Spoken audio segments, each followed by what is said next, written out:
I Am a Filipino by Carlos P. Romulo.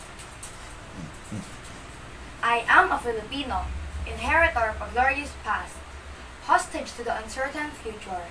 As such, I must prove equal to a twofold task: the task of meeting my responsibility to the past and the task of performing my obligation to the future. I have sprung from a hardy race, child of many generations removed of ancient Malayan pioneers. Across the centuries, the memory comes rushing back to me of brown-skinned men putting out to sea in ships that were as frail as their hearts were stout. Over the sea, I see them come, borne upon the billowing wave and whistling wind, carried upon the mighty swell of hope. Hope in the free abundance of a new land that was to be their home and their children's forever. This is the land they sought and found.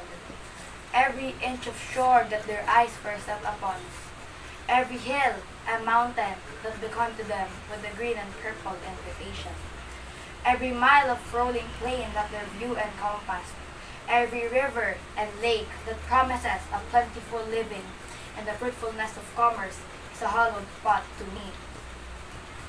By the strength of their hearts and hands, by every right of law, human and divine, this land and all the appurtenances thereof, the black and fertile soil, the seas and lakes and rivers teeming with fish, the forest with their bowels swollen with minerals, the whole of this rich and happy land has been, for centuries without number, the land of my forebears.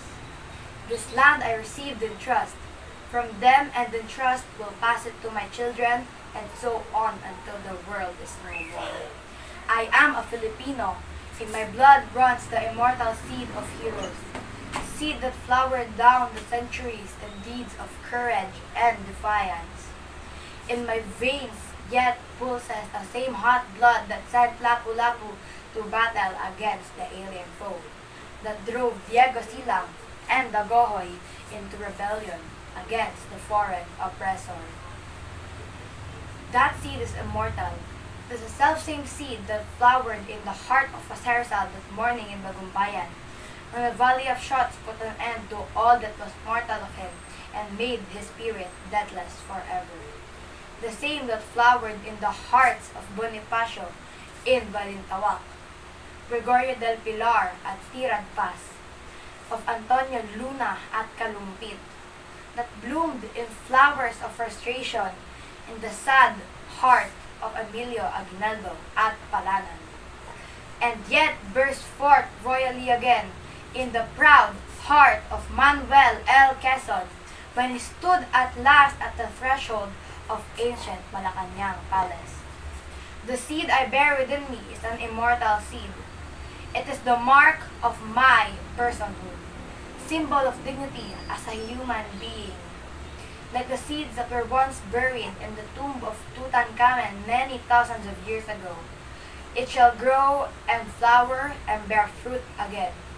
It is the insignia of my race, and my generation is but a stage in the unending search of my people for freedom and happiness. I Am a Filipino by Carlos P. Romulo.